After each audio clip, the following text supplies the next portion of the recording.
I told you all about the sexy underwear underoos. Well, today I'm going to tell you about Kenner Switcheroos.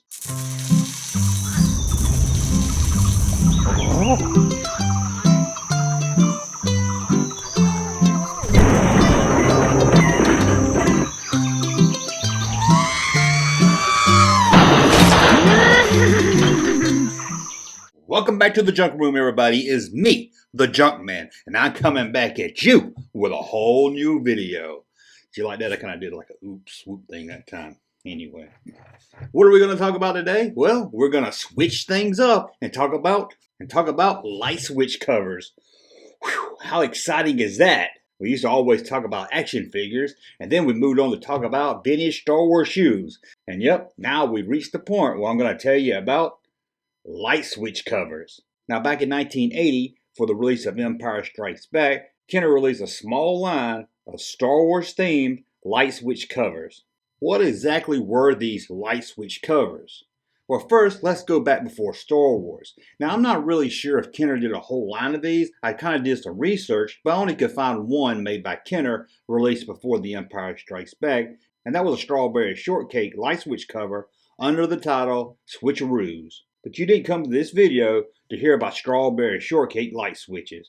We're talking about The Empire Strikes Back. Sadly, there was only 3 and a 4th one that didn't get released. Now, what exactly were these light switch covers? Well, they were a character's head. You would put them over your light switch, let's say in your bedroom, and when the light was off, when it was dark, their eyes would kind of glow. So you kind of would always know where your light was, even in the dark. Now, I remember having one of these as a kid, and I remember my grandmother buying it for me at TG&Y. And I really wanted it because I really wanted it. I guess they didn't have any Star Wars figures or something on the shelf that day, so I just bought anything Star Wars. And I remember getting excited for this. Ooh, a Darth Vader light switch cover. Took it home, and I was probably almost 10. There was no way I was going to take off a light switch cover and replace it with a Darth Vader head. I could have got myself electrocuted. So I told my parents about my new light switch cover, and there it sat on my desk for weeks and weeks, and then it moved to the closet, sat there for months and months and months, and then it ended up in a box in the attic, and I never saw it again. I never got to hang up my Darth Vader light switch because I wasn't an electrician. If anybody in my house was going to get electrocuted because of me, it was going to be my dad or my mom. You know, I forgot about this thing for years until recently I just saw an image of one on eBay or somewhere, and it triggered my memory of buying the Darth Vader one. Now, I'm curious out there, who remembers these? Did you have a Switcheroo? Well, now before we look at the 3 that got released and the one that almost did, let's look at concept art that Kenner did for the light switch. And here's concept art for the 3 Switcheroos that were released. We have the R2-D2 showing how he lights up red, Darth Vader lights up in the eyes and the mouth, and 3PO lights up in the eyes. Let's take a closer look at C-3PO. First, let's look at the card for the Switcheroo. 3PO was placed on a green back card, almost in a Kenner Star Wars action figure style card. Each light switch cover has a hole in the back of the card, so kids could try it at the store. And here's the 3PO light switch cover on card. One thing about the 3PO one, it always looks like his mouth's open, going, ah!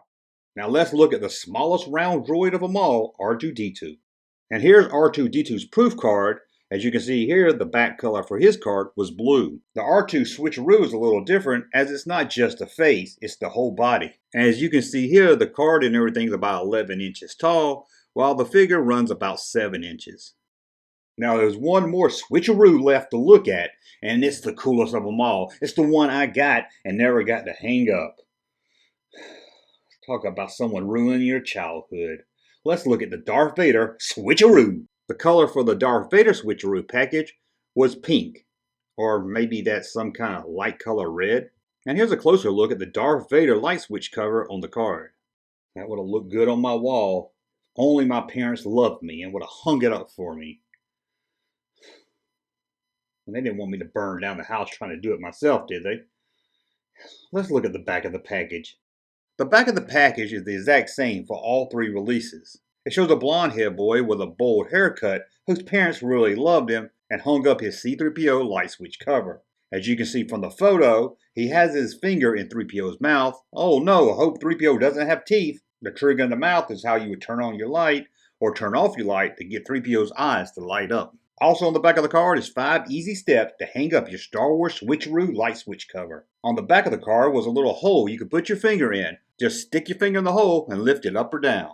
Your finger in the hole. Trust me, only put your finger in that hole. In fact, I've always found it wise that if you ever find a hole, the only thing you ever want to put in that hole is your finger. No other body part, trust me, just your finger. And sometimes you don't even want to put your finger in a hole that you don't know where it's been. Now that I've looked at the instructions on the back of this package, it seems I didn't even need my parents to hang this thing up. You didn't have to remove the light switch cover that you already had. It just snapped over it. So there was no wiring you had to do or anything. If only I read the back of the package, I could have hung this thing up myself. And I could have been the coolest kid in the neighborhood. Anyway, let's look at the Switcheroo that didn't get released. And here's the concept art for what probably was the coolest Switcheroo of them all that didn't get released. The Stormtrooper. This one looked very cool hanging on the wall. Now these came out with the release of Empire Strikes Back, and it's something I always say when it comes to Empire Strikes Back stuff. Why didn't you do a Boba Fett? This line would have been a huge hit if you had a Boba Fett Switcheroo. Well, this video is a little short. I just kind of wanted to talk about switcheroos. I was curious if any of you out there remember switcheroos, if you had switcheroos, if your sister had a switcheroo, or maybe the whole house was decorated with switcheroos. But really, I just made this video so I could say switcheroo. And did you notice I played a switcheroo on all of you watching this video? Did you notice? Well, if you did, let me know in the comments below. And please let me know if you had a switcheroo, or would you have liked to have a switcheroo? And do you love to say switcheroo as much as I do? Well, if you love to say switcheroo, then thumb up this video and subscribe to the channel. And I'll be back very soon with a whole new video. Fred, you know what to do. Thank you, sir, for that unsolicited testimony.